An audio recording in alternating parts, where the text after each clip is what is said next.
Attention, please. Eastern Airlines Flight 19, your holiday cruise to the emerald beauty of a Puerto Rican rainforest, now ready for departure. Oh, hello there. So glad you could come along. Wait a minute. I love that idea. How about some backstage passes? Oh. How did you get here? We entered a contest. Yeah, we lost. We're now leaving the land of fantasy and entering the world of the future. WDW Radio, your information station. Do you ever walk through the Disney parks and say, how did they do that? Or better yet, who helped bring these incredible places and spaces to life? Well, I was recently invited behind the scenes at Walt Disney Imagineering in Glendale, California, and sat down with Zsolt Hormay, the creative force behind some of Disney's most iconic environments, from the Tree of Life to Cars Land to the floating mountains of Pandora and Galaxy's Edge. And in our exclusive one-on-one conversation, Zsolt reveals how stone becomes story, how culture and emotion are carved into every detail, and how his team's work quite literally shapes the magic we feel in the parks, including the breathtaking new Fantasy Springs in Tokyo Disney Sea.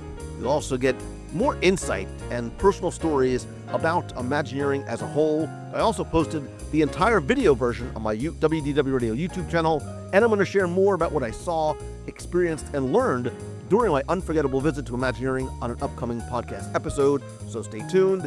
And hello, my friend, and welcome to WDW Radio, your guide to the Disney parks, movies, and experiences from around the world.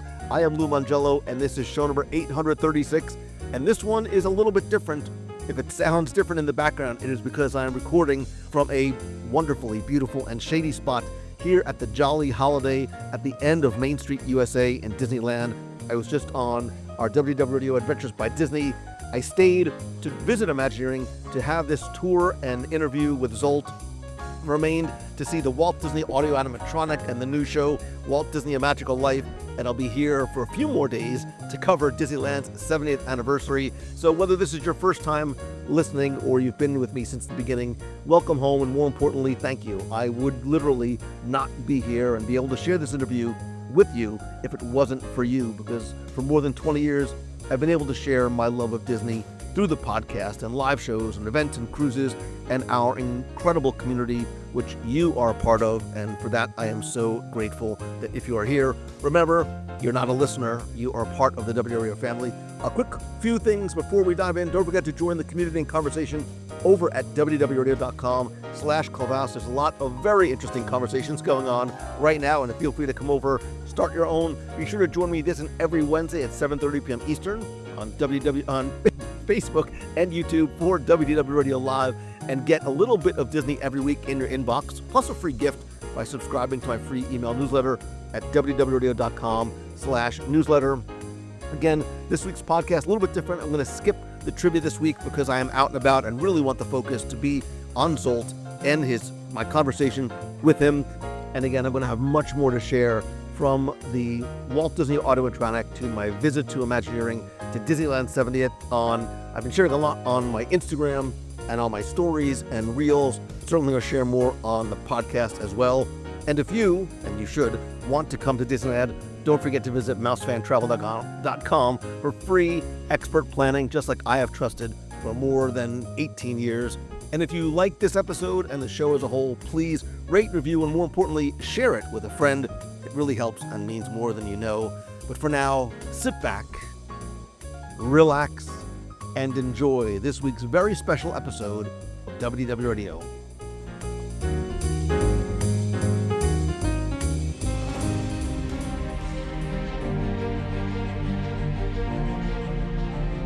If you've ever stood beneath the floating mountains of Pandora, if you've ever gone past the immersive cliffs of Cars Land, if you've ever stood in awe at the carvings of the Tree of Life, if you've seen the artistry of Zsolt Hormay as the chief executive at Walt Disney Imagineering, he doesn't just build rockwork, he sculpts emotion, shapes stories, and transform blank canvases into living, breathing lands that truly move us. And his journey, from his roots in Hungary to the highest peaks of Imagineering is fascinating and as layered as the landscapes that he creates. And it's an absolute honor and a privilege to be invited to these hallowed halls of Walt Disney Imagineering in Glendale, California, to explore the stories behind the stone, the secrets behind the sculpting, and the philosophies that guide his work. I am excited to step behind the scenes into the world of Zsolt Hormay. Zsolt, it is a pleasure meeting you. Thank you so very much. A very, very kind introduction. Thank you. I'm honored and humbled. No, very nice to meet you as well, Lou. Thank you for having me. I will explain why this is a full circle moment for me, but I'm also, I'm a sucker for the origin story. So your journey, I think, to Imagineering is as extraordinary as some of the worlds that you help create.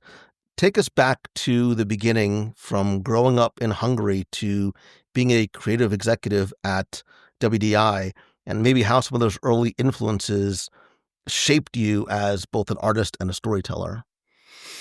Ooh, that's way back. So yes, I grew up in Hungary. I was born and educated in Hungary, and at the time it was a communist country, and I just didn't feel like I fit too well. So I decided, why don't I go and try, my luck and talent and the eagerness to create, in America. So, one day, I just decided that this would be the time to go, and my wife at the time and I basically left Hungary, and left the communism and came to America to look for freedom and being able to do what I actually ended up doing, so that's why we're here today. So it was a lot of risk taking, a lot of unknown, a lot of enthusiasm and frankly bravery. When you're 22 years old, and didn't speak the language at all, so actually we went to France first because I spoke French, so I studied French in school, so that was kind of like an intermediate safety zone, in a way. And then went through the whole process of, being accepted and ended up in Lansing, Michigan, as our new home in America. And, thinking back, it was a wonderful experience because it's a small town. It was easy to kind of, integrate, find friends, family, and we're taken in by a Hungarian lady who had 6 children that she was bringing up alone. They were grown by that time, but so since she had a kind of like an empty nest, she heard that we would be, coming, and she offered to take us in, which was a wonderful, wonderful, really gesture on her part. But that gave us a home, gave us a base where we can actually learn the language, learn about America, which we really didn't know much about at all, except the movies. But, I didn't realize that just because it's a shoe store, they're going to have your size always.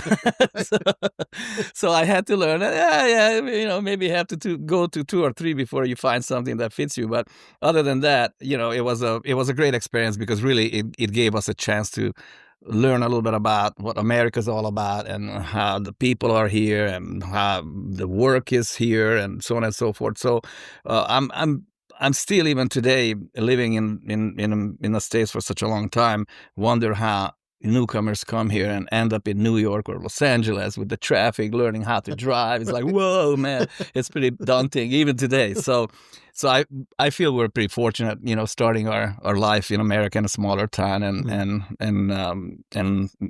get integrated. So then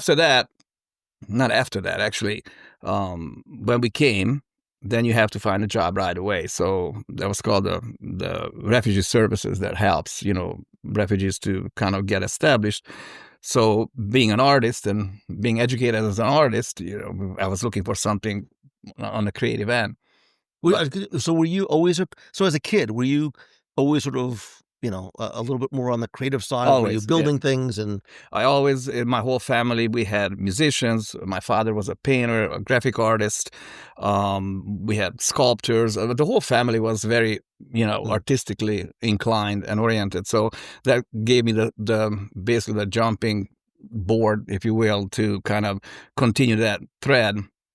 And since I was young, I used to sing, you know, in the choirs and did theater and performance art and all that stuff. So yes, basically all my life was kind of surrounded with art and artists, and that kind of helped me to kind of adapt, you know, what is art in America, you know?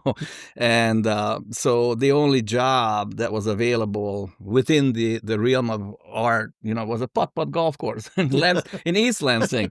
Right? And it was all covered with snow, and this gentleman was helping out. So we pulled up with the car, and I'm thinking, what is that? And he said, I don't know what this is, but they told me it was a creative thing, you know. So we met the contractor who was working on it, and then I basically had a short interview. I got, you know, hired for that, you know, golf course design job. It was really, really cold, snowing all the time. It was absolutely miserable, actually, working in a little garage, you know, and somebody was welding in a corner. Somebody was mixing cement in the other corner. It was a little makeshift shop for sure. But they basically, that kind of opened up, you know, learning about construction, and because it was such a small scale, I ended up learning how to weld, how to build, how to sculpt, how to spray cement, all the little steps in the process that I'm relying on today, even still. So that was once again a very fortunate, you know, kind of opportunity for me to be able to spread my wings, you know, working on that small project. And basically the story continues after that, that the gentleman I was working with, he really wanted to do something with Disney. So we actually drove all the way down from Michigan to Florida, and basically had a demonstration. It was right during the first half of the construction of Typhoon Lagoon. And we did that demonstration. I did a little sculpting exercise, and Had you been doing a lot of like exterior landscape sculpting and rock work? Zero. All new. I mean, in Europe, this wasn't a business. Now it's a little bit more with zoos and all that, but really, especially in Hungary, I mean, nobody did that kind of stuff. And so everything was a learning process, if you will, you know, going through the years, and still is, by the way, but it's a little different. Say yes and then figure out how to do it along the way. Exactly. That's it. Yes, exactly. So then basically, one way or the other, I ended up getting a job with Disney as a sculptor, not as a WDI art director, because you had to make a choice. So in Florida, if you wanted to touch the material and actually do the work, you had to become part of the union. So art directors could not perform the work, you know. So then I ended up going through the union, which was great because you learn about the material applications, the trade, all that. So that helped me to really, really learn a lot about not just what we're trying to do, but how to achieve it. So that helped me in the future a lot, because instead of just saying to somebody, well, can you just kind of make it, you know, a little smoother or whatever, you can tell them, take that trowel or do this, and then you'll achieve that, you know. So that was a really, you know, helpful thing to have. And then after that, after Typhoon Lagoon, I worked on Catastrophe Canyon. And then finally I got hired, you know, for, it was a little interim, because the work kind of ran dry. So I ended up, you know, continuing trying to make a living somewhere else, but then got called back, and I became actually a field art director and production designer on Honey, I Shrunk the Kids, which was based on a movie, you know, that I learned much later that John Landau actually produced, who I ended up working with, and you know, during the construction of Pandora. So funny, like talk about the circle of of life sometimes, and that was a very challenging, beautiful project, because imagine trying to design and deliver a playground, you know, with all the safety requirements and the creative requirements, and just a tight logistical situation that we ended up having to work within. So it was a great experience. And then right after that, I ended up going to Paris and became actually the overall rockwork art director, believe it or not, at 23, I think it was 24, for the park at Disneyland Paris. So us who worked on it, we always say Euro Disney, but then they changed the name in midstream, and it's still you have to think twice. Okay, is it Euro Disney or is it Disneyland Paris? And so it's Disneyland Paris now. But so that was a wonderful experience because you really met a lot of very talented people, and not just that, but most people probably don't know. But even today, we're working together. Who young people we met, Rui, for instance, Rui Domatos and Fabrice Canal. Rui became one of the leading expert in the world, actually, creating character facades and architecture and basically the theme buildings that you see in the parks. And then Fabrice and I, continued the rock work field. And we're still working together, within the studio that we have right now, which is called Team Finishes Art Studio, which I'm the head of. Yeah, it's interesting. First of all, I love your story because I think so many of the greatest origin stories involve taking those big leaps of faith, just picking up and going to a new country and then figuring out how you're going to sort of build your wings on the way down. And I think so many artists, they work in mediums of paint or clay or marble, and you sort of found your way into working with rock. And I said that this is a sort of a full circle moment because I first remember reading your name in Melody Malmberg's book about the making of Disney's Animal Kingdom. Yeah. And I was fascinated because I love the minutiae and the details and the layers of storytelling that are not necessarily the things that you're seeing in attraction, but that are the world building. And you were featured in the book about, being the lead sculptor on the Tree of Life. And I began to just start to understand how much artistry went into the creation of the parks. And I was sort of fascinated about how you turned that structure, which we know is sort of based on an oil rig, into something else with story and emotion. And I think the way you use concrete as your medium really stuck with me. So working on that project and a project that scale, what did that teach you technically or artistically that maybe still influences you in the work that you do today? Well, the Tree of Life was really a very unique challenge and a beautiful moment in our career who were involved with it. And that was really the first project. Being in Florida, I mentioned the union, everything was done, within the union, within the trade. But, Tree of Life was really such a special, project that we decided and we realized that we really need to hire well-rounded, experienced sculptors. This is not something that you can teach somebody who is very familiar with the tools and the materials and plastering and so on and so forth. But how you sculpt 325, animal figures onto a 75, scale, on that scale, it was a huge challenge, and we realized that. And so the company decided, okay, we're gonna go ahead and create something new in terms of how we're gonna approach the construction and the building of it. So I had the opportunity to actually put a team together, and I figured, man, Tree of Life, that's a centerpiece of Animal Kingdom. We have got to have some Native American presence within the team. So I actually did a lot of research and ended up hiring 3 very well-known Native American artists, and basically people from Disneyland Paris I brought in. So we had people from Ireland, from France, Native Americans. We had the local, colleagues that were part of the team. So me being Hungarian, it was a pretty eclectic international team on a much, much smaller scale than what we ended up doing here in Fantasy Springs just not long ago, but we'll get to that. But basically, to realize that, and of course working with Joe Rody, and Joe really wanted to make sure that he wasn't micromanaging at all, which was great. He just said, look, I just want to make sure that the animals are clearly, understood which species, which type of animal, anatomically they have to be correct. So we can just fudge things, they have to look like a grizzly bear. You know what I mean?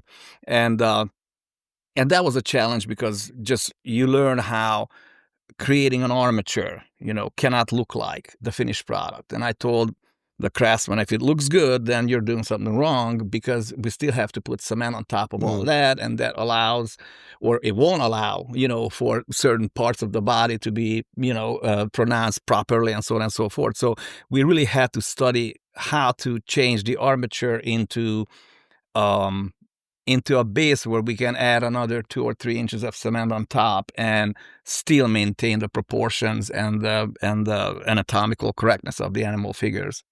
So that was a discovery, if you will, because I never done that before. So say how much changes from going from a concept design and scale model to being out in the field and putting the cement down and seeing something doesn't work, or maybe you have a creative input. Is there any change that happens at that stage, or is it basically execution of the design as it's laid out? Yes, that's a great question, because we have such a small portion of the design left to manipulate. If you think about just the scale of everything, we usually start with a very small scale model, 100, or here in the States we say, a 16th of an inch, quarter of an inch, so on and so forth, half inch to a foot. So basically, if the model has something that's a half inch, that's usually a foot in reality. So, but we start with a small model. We create the lay of the land, kind of like almost sketching at first. And then we step up to a larger scale where we start defining, the locations of certain things, where the paths are, where the restaurants are, so on and so forth. And then the normal scale that we actually reference the design from to the full scale, it's the half inch to a foot. But you have to have everything in place, but it cannot possibly be, the same thing that the finished product. So there is quite a bit of latitude that we have to deal with, whether it might be a correction, whether it might be an addition, or just an evolution of the design. But yeah, it does change quite a bit, because it's in full scale, and your eye and your approximate position, how you look, where you're looking at from, where the public can see it from. You have to calculate all that into the work and make sure that whatever you do and spend time and energy on, first of all, it's visible, and it's clearly perceived by the guest. And where it's not the case, then obviously you don't put that much effort or energy in there. Yeah, because I was thinking, even getting out there and seeing, well, this doesn't feel right? It just doesn't feel right as I lay it, or what's going to look like depending on how the sun hits. And you have, I read a quote that you said you sculpt stories, which I love. And how do you sort of ensure that the rock work and the themed finishes sort of acts more like a character in the narrative rather than something that just acts more as a background? That's a great question, because it is really what we do in theme finishes. We're supporting the narrative. So our job is to tell the story through color, texture, buildings, landscape, hardscape, artificial foliage. So there are a lot of disciplines that have to work together, besides the fact that we have to interact with 140 plus different disciplines throughout the process. Landscape designers, engineers, ride engineers, architects, you name it. So it's a really intertwined, complex, but a really fun process, really. So you always start with basically a great team. You have to have a good team, and that's what I really pride myself about a little bit over the years, to really maintain and develop a great team, a cohesive team. We work together as a family, not just colleagues. We spend a lot of time after work. We support each other. Not just at work, but on a personal basis. So it's really a little community that's very unique in its own way. But basically, working together over the years, we get to know each other. We help each other to develop, further. So it's a great culture that's been created over the decades, pretty much. You also did I answer your question? Yes. You said that you think in 3 dimensions, which, as I was thinking about sort of your process and how you do that, how you go from ideation to full-blown execution to getting it in front of guests. What does that sort of creative brainstorming look and feel like for you, whether it's, a project like the Tree of Life on such a huge scale, or even some of the smaller, visually sort of small elements that we'll see in the parks? I'll give you an example. For instance, when we were working on Pandora, we were kind of entertaining different ideas. And at one point, Joe Brody called me in and said, look, we're going to kind of move into another approach. And I said, okay, what would that be? And he said, well, I don't know, man. Floating mountains. I don't know. Maybe floating mountains. I'm thinking, wow.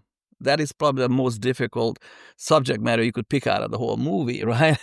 But I took it as a great challenge. So basically, got together and started crumpling paper, wires, sticks, you name it. And then we just start playing with it. And okay, what about this? What about that? Is this really floating? Not yet. How about adding this? Maybe we need another smaller island just to support the bigger one, so on and so forth. So it's really a lot of brainstorming, challenging the impossible, and all that talent, kind of put together and working together. It's almost like energizing each other, so you can actually achieve and create things much, on a level of impossible almost, because of the team and how we work together and how we encourage each other or challenge each other for that matter. Right. But it's always a, you have to make mistakes at the beginning. Otherwise you're not trying hard enough. So you have to be ready. Okay, let me try that, and be ready that it might not work the way you thought it would work. But then, okay, fine, put it aside and we do something else until you feel like, okay, we're onto something, and then you just keep pursuing that. So Pandora, I think, is a great example, because I was thinking, I'm sure that process has to be different for you creatively than creating something that's grounded in reality, right? Creating something that exists in Africa, that exists in New Orleans, wherever it might be.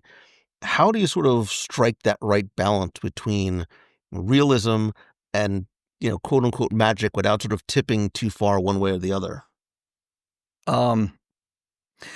When we finished Disneyland Paris, that park was really mostly based on realism, Big Thunder and Adventure Island and so on and so forth. So you kind of got your brain almost ingrained and wired to make sure that whatever you do, it's as believable and as authentic and geologically faithful as you can possibly make it. So we completed that park, and then I moved back to the States, and my next project was Toontown, which could not be any further from Disneyland Paris, right? So we were working on a sample program, and I was sculpting these pilings, and the creative director came by and says, yeah, those looks good, Joe. It's way too busy. Okay, all right, let me simplify it. Then he comes back and says, okay, it's better, but it's really way too busy. I'm thinking, oh my Lord, I mean, do you want me to do nothing? Being a little bit frustrated. And then I realized, okay, well, you're basically sculpting like a gigantic paintbrush, so everything you do, it has to feel like it was just, the brush just stroke a piece of paper, and that really helped to turn my mind and basically create and come up with a completely different vocabulary than I was used to. And that actually happened over the years, really almost from project to project, because either you have to be faithful to the animated feature, or you have to be faithful to the geology. An example, for instance, when we were working in Tokyo and in Japan from 98 to 2000, that was right after the Tree of Life. So we completed the Tree of Life, and then an Animal Kingdom opened, and then we moved to Tokyo right away. And I was in charge of Mount Prometheus and the rest of the rock work, but I was focusing really on Mount Prometheus because it's the largest man-made sculpture in the world even today. And And we really wanted to do something special and very realistic and really tell a story that doesn't remind the Japanese people of their Mount Fuji. So we intentionally used geological references from Hawaii and Hawaiian volcanoes. We actually did go to Hawaii, Fabrice and I, and studied, took thousands of photographs, to be able to use as a reference. And so we built a park, went on with our careers. And years later, I heard that there was this scientist, a very well-known scientist, geologist in Japan, and he went to the park and he looked at Mount Prometheus and started walking around, and he actually just was taken back by really the fidelity of what we have created. And apparently there's a YouTube series by him. He has his apprentices come on and he explains how the geysers work and the artesian, flow and so on and so forth. So that kind of gives you a little bit of a reassurance that what you're doing it's kind of working. So that was a good news to hear, that experts can appreciate what you do to entertain people, but yet it's just as realistic as it can be. I will tell you, from a fan perspective who is in absolute love and awe of Tokyo Disney Sea, I think it is some of the most spectacular work Imagineering has ever done, and a huge fan specifically of that area. It's breathtaking. It is jaw-dropping and breathtaking, especially seeing it, from nighttime and going into daytime. But it's funny because you were talking about, talking about the mountains of Pandora, which exist only on film, and then the Cadillac range in Cars, which is 2-dimension animated, and then all these different other countries and cultures that you have to sort of build into. How much does the cultural storytelling impact creative decision making? A lot, almost everything, because you have to be culturally very sensitive. That's really important for us. To make sure that every story we tell, it's told in a way where it doesn't offend anybody, and it's faithful and it's entertaining. So we're building projects in France, in Shanghai, in Hong Kong, Tokyo, you name it, right? So every place we're building something, we have to be really, really super cautious about, make sure that the cultural references and where it's being built, for the public, the majority of the people who will come, that they will appreciate the work that we've done without any kind of dismay or misunderstanding, which is a really complex thing to do, mind you. It's not as easy as I'm making it sound like. So, but yeah, we are very cautious and very, very, very focused on that. And I was even thinking, looking at Arendelle, I'm like, you have to build a frozen place for people that may not have ever even seen snow or understand what it's like to be in sort of a frozen environment, sort of convey that very quickly with just visuals. Exactly, and that's your ammunition, pretty much, Yeah. Fantasy Springs, again, I just returned not too long ago and saw Fantasy Springs for the first. I didn't watch a single video. I'd like to experience it with my own eyes. Great. And awesome. Walking in and seeing, and I stopped. I mean, I literally stopped in my tracks when I looked at that rock work, because the storytelling doesn't take place when you step foot onto a ride vehicle. Right. The storytelling takes place from that, that wide shot as you start, and then as you get closer and see the detail, and it's breathtaking to see in person. And then I love going multiple times because what you see in the morning is very different than what you see in the golden hour. How do you sort of design to not just tell a story, but transform that story with light that changes, naturally from the day to, being artificially lit at night? I wish we had more control over that, because a lot of time we design these beautiful things and the sun is always in the back, So you have to sometimes just work around it, frankly. But it is an important factor because, it's sculpture, it's 3-dimensional. You want to make sure that, that the features and the details are visible. properly, meaning that you don't want to create something where the sun just hits it, at 1:30, and you realize that something, shows up that you didn't realize or you didn't mean to do. So it's we have to actually, and that's why when we have buy-offs, for instance, or reviews, we always have at least a couple days in the schedule to do that, because we want to be able to look at it early hours, late hours, at night, midday. So that's a very important factor for us, actually.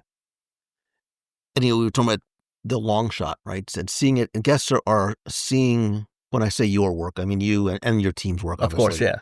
You're seeing your work from a distance, and a lot of times it does sort of, it's background. I love getting close up, right? Because I love, whenever I see something, whether it's in a queue or whether it's in the landscape, I'm like, somebody was here carving this and was very intentional in the design.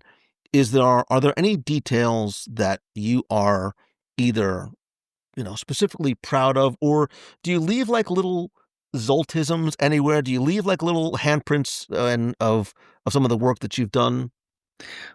Well, I hate to burst the bubble, but I'd like to think whatever we do as a project, that is the hidden thing. But yes, for instance, Fantasy Springs, we had, that was, and it's an interesting comparison between the Tree of Life and Fantasy Springs. Those were the two major figurative, sculpted, projects. And the big difference is that on the Tree of Life, as long as it looked like a grizzly bear or a bass or a seagull or whatever that might be, then that was sufficient for the story. On Fantasy Springs, it was very challenging to make sure that all the characters are exactly how the people and the guests remember them from the movies. There was no little cushion that it kind of sort of looks like Rapunzel or kind of sort of looks like Pocahontas, but not quite. We could not afford that. It had to be just right. And you mentioned a minute ago about the 2-dimension. The movies are 2-dimensional, right? So it was very challenging and interesting to create these figures in 3-dimension. Because, you look at the references and it's usually maybe one shadow line, maybe a couple of colors, and then you figure out the rest, right? And that's what we had to do. And Fabrice actually headed up a very small, dedicated team, because I wanted to make sure that whomever's working on the figures, they are well qualified, so we don't have to redo and redo and redo.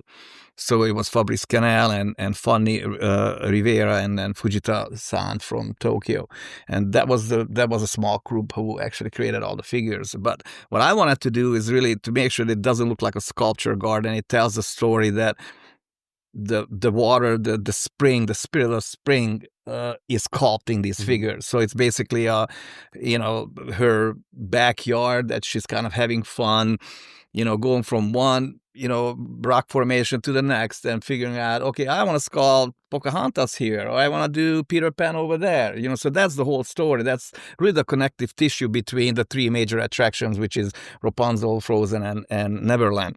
So, but I wanted to do a little bit more and wanted to make sure that whenever you look at a scene, there's some kind of energy, a moment frozen in life between the figures. So there's a little communication. Somebody turns around, looks at the other one, they're not just standing there looking in the air, It's just, I wanted to make sure that whenever the guests come in, they feel almost like they just capture the moment that's it. It might not be there 10 minutes from now. So that was something that we wanted to add as an underlying kind of offering, for our guests. So it's interesting moving through the whole attraction, and every little scene has their own little, moment and their own little ambience and message really to the guests. Because I thought the same thing. I think, we as guests, we were experiencing this in all 5 senses in 360 degrees. And we go to Disney, we come back to Disney because of how it makes us feel, whether it's a character, whether it's a song, whether it's a story. And I have to imagine from you, there has to be some of that intentionality too, in you want guests to feel a certain way, whether consciously or subconsciously, when they see you work. Talk about that sort of process and mindset. I mean, you mentioned the fact that you like to get close, and we want to respect that. So why I think Imagineering is such a unique place and company to work with is because we pay a lot of attention to the smaller details as well, and that takes a lot of energy and takes a lot of focus and talent, really, and experience. And I think what's unique about what we do, that when the guests can, like you said, approach something and we force the perspective. We want to make sure that the attractions feel and look bigger than what they are. I mean, let's face it, physically kind of, controlled as far as how big the real estate is or how big the parking lot or whatever it is, or where we're going to build something new. So we're kind of constrained. So our only tool is to open up that world for our guests to really force the perspective with color, with proportions, with, the level of detail kind of diminishing into the distance.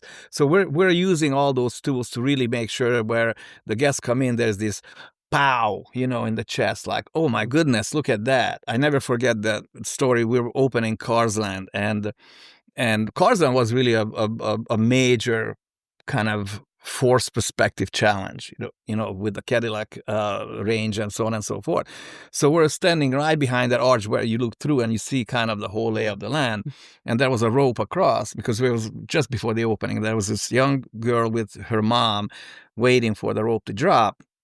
And then she started looking through under the arch and said, "Mom, look at that. You can walk for miles and miles and miles." And I was just right behind them. That really made me feel pretty happy and pleased that even a young person can, realize or not realize, but can feel that trick that we kind of pulled, to make sure that it does feel like you can walk for miles and miles. And that was great. If it makes you feel like, it's not just kids that feel that way. I was there when they dropped that scrim and you were able to look down Route 66 and you saw that range and you the air came out of the room because everybody's sort of jaws dropped, because it does give you that sense of perspective. And when you first start your journey and you go under that arch and that you get that powerful hit of music and the waterfall, it takes your breath away. But we are at Imagineering. You talked about team and you talked about Imagineers. I have to imagine that during your time growing up, coming to Disney, you were mentored by people, you were taught by the Imagineers who came before you. What do you look for in the next generation of Imagineers that you want to hand down what you've learned? That's a big question, because really our job on one hand is to create wonderful projects and stories for our guests. But on the other hand, our job as well is to transfer that knowledge to the new generation. So we're at the stage, not just myself, but my whole team, we kind of grew up together. So we're in the same age range, if you will. But basically our job is to really develop and train and nurture a new generation. And that's really part of our responsibility. So it's a really big focus right now for us to really build up a brand new generation, a new team that can follow through for the next, 1 or 2 decades to create what we have been creating. I was fortunate enough that I had great mentors from the very beginning. One of them was John Olsen. He was heading up the character facade department at the time, but somehow he took me under his wing at Euro Disney or Disneyland Paris, and over the years he really helped me kind of learn the ropes and learn the company, how you work with the company, and all that. So that was very, very helpful, and I hope I can be a mentor for many, many people, young people to come. And I've been trying to do that over the years, of course. That's how you develop a pretty cohesive and a very talented team. Like in Fantasy Springs, we had I think that was the largest team finishes community on any project so far. And we had about 55, 60 field art directors within the 5 disciplines that I was responsible for. And we spoke 4 languages every day, basically 12 nationalities, but 19 birthplaces around the globe work together, which is kind of fun. I never forget, we just started, we just started the construction, and at one point I was giving some instructions, But just so happened, it didn't happen after that, mind you. But at just one point, I wish somebody had a camera, or I would have had a camera, but I didn't. But as I was speaking, there was 3 different languages being interpreted to Japanese, from English to Mandarin, to Japanese, and from English to French to Japanese, and English to Spanish to Japanese. So we had all these international people who had to have interpreters to help communicate, which is another layer to what we do, within an international global industry. You have to be able to communicate your thoughts clearly and properly, and we rely on a wonderful group of interpreters that help us to do that. Yeah, especially something so artistic, things can very easily get literally lost in translation, and as you're trying even in English, let alone try to interpret it from another language to another language, right? So that's a tricky thing, but it kind of helps you to learn how to communicate easier, cleaner, and more simple way to express your thoughts. So it's easier to convey that to the craftsman instead of the fancy words and complicated language. Yeah, you talk about passing on and being able. Look, you obviously Imagineering brings on the best of the best in terms of creative and talented people. How do you, or what are some of the things that you try and instill in the people that come after you in terms of, what you believe are some of those important artistic values that they make sure that they either learn or hang on to? Well, that's a good one too. It is very important that as we grow, the company grows, the menu grows, to be able to maintain the quality that had been established, and that basically that the qualities are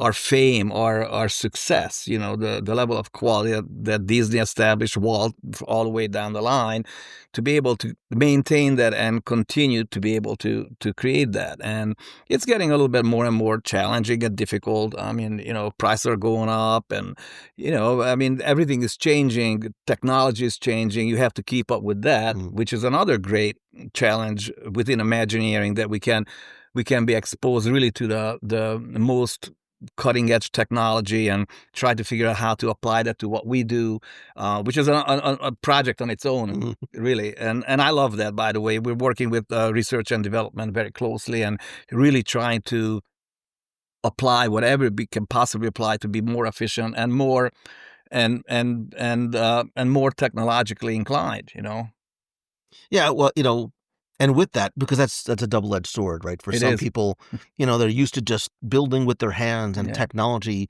The people who made the abacus were very afraid of the calculator that was. But for you, with AI and projection mapping and 3D printing, what are some of the new technologies that maybe don't concern you, but maybe excite you about what is coming now and what's coming next? Concern. I think that it's going to be a point where it's going to be, a real challenge to maintain the human art. People think, why would just pre-print rock work? It's cheaper, faster, whatever. It's not. We're not there yet. But on the flip side, do you want to print Mona Lisas and Giocondas and Raphaels and all that, or you want to appreciate what they did with their hands? So it is a little bit of a conflict within, because to me, when you look at Cars Land or you look at the Tree of Life, today maybe somebody could 3D print that somehow, right?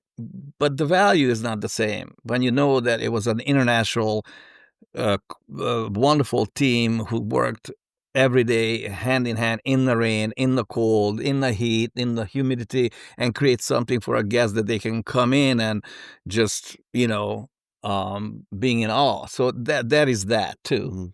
But that's such a big, in my mind, it's such a big conversation, a big, what you call it. It really is an important subject, because how do you protect the art and how do you move forward with technology? And I'm sure there's a happy medium, as long as we can find the happy medium, because everything can be turned into, AI and a digital form and so on and so forth. And we're heading very fast, towards that direction. So it's going to be a little bit, maybe the next generation will have to deal with that more than we do, because we're kind of running out of time. but I think it's an interesting conversation, for the new generation to, what should we hang on to and what should we really just go to the moon with. Mm-hmm. Yeah, because I think there's, I don't know, I can't think of any other way to put it.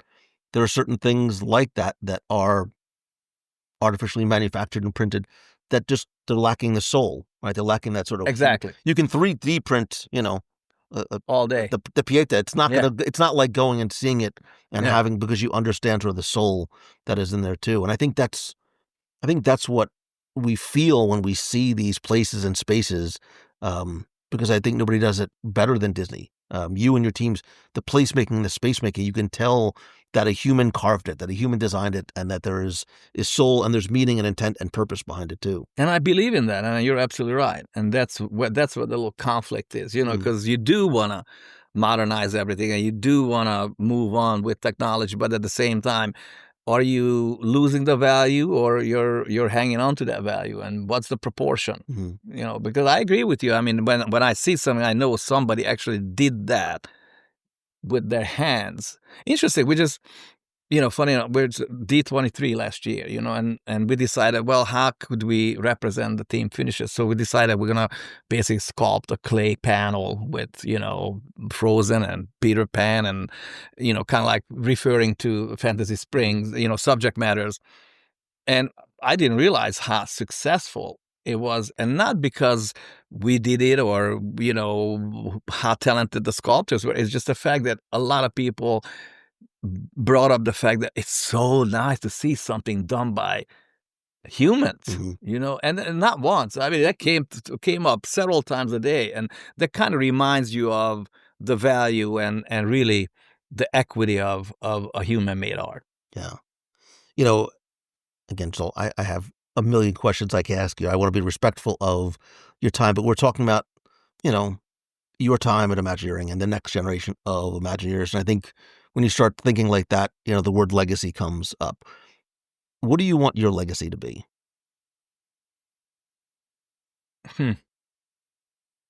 A tenacious, creative overachiever. I love it. Is there, and I know... I'm not sure if everyone likes it, but... No, but I think but it's who you are, right? And that's what you want to be. I like to think that there are truly no limits. And sometimes people ask, okay, how do you outdo one project after the other, whatever. And, since I was young, I really told myself that my internal goal is every day to do something better than I did yesterday, whatever that might be, right? And the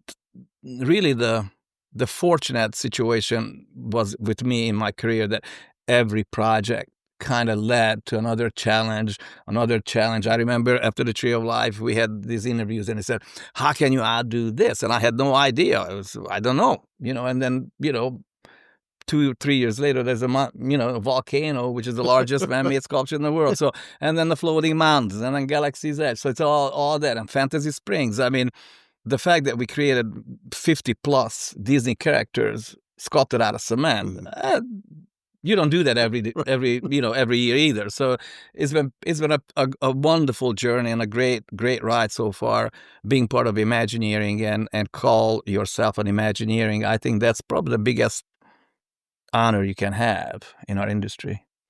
Is there one thing that you've done, not that you're most proud of, but that you hope every guest gets a chance to see, and maybe I'll rephrase it this way. If you could take Walt Disney and show him one piece of your work, what would it be and why?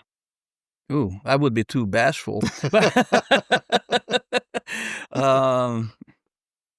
Oh man, that's a good question. It's like, sometimes I say it's like picking out your favorite kid, but I think something that's very close to my heart, and the reason it's very close to my heart because it was a small scale creatively very challenging, project. It's the fountain in front of Hotel Miracosta in Tokyo.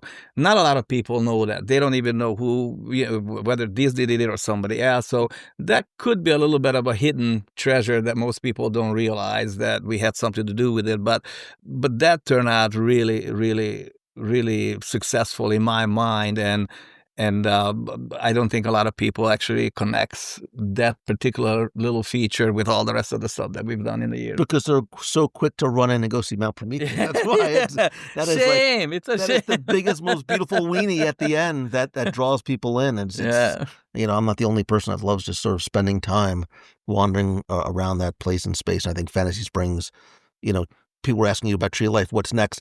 It doesn't have to be bigger to be better. It's just different and unique, and I think Fantasy Springs is some of the most beautiful work that I've ever seen you and your team do. It's an amazing team, truly. It's like, and I can't reiterate the fact that we have really the best in the world. It takes a lot of work, takes a lot of managing, taking care of those folks, but we work as an international team. Team Finishes is all international. It's not like one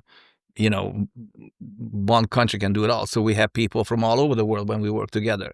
But to answer your question back, regarding Walt, obviously the Tree of Life and Pandora would definitely be something that if I can only show two things, those would be the two things for him. But of course, everything else is pretty cool too. Yeah, I think it would be incredibly impressive. I know you speak Japanese, and you talk about this idea of I love the idea of Kaizen, this idea of continually improving, and I get the sense that is sort of your philosophy and what you do in your work as well, and what you try and teach the Imagineers behind you too. Yeah, my goal is to always, until I'm completely done, to create everything better than I have done before, and hopefully I can pull that off somehow. Well, your legacy is literally and figuratively etched in stone in Disney parks around the world, and your artistry and leadership really have helped bring some of these incredibly iconic environments to life, from floating mountains to galactic outposts. You don't just sort of build theme finishes, you really build these truly immersive storytelling places and spaces that transport us to another world. This has been an interview, I don't want to do the math, 30 years, and almost 30 plus years in the making for me, because I've been such an admirer of your work. So I sincerely appreciate it. Thank you so much. I appreciate it. And I could not be more honored, to be frank with you. Thank you so much for making the time, taking the time, and having me. Appreciate it.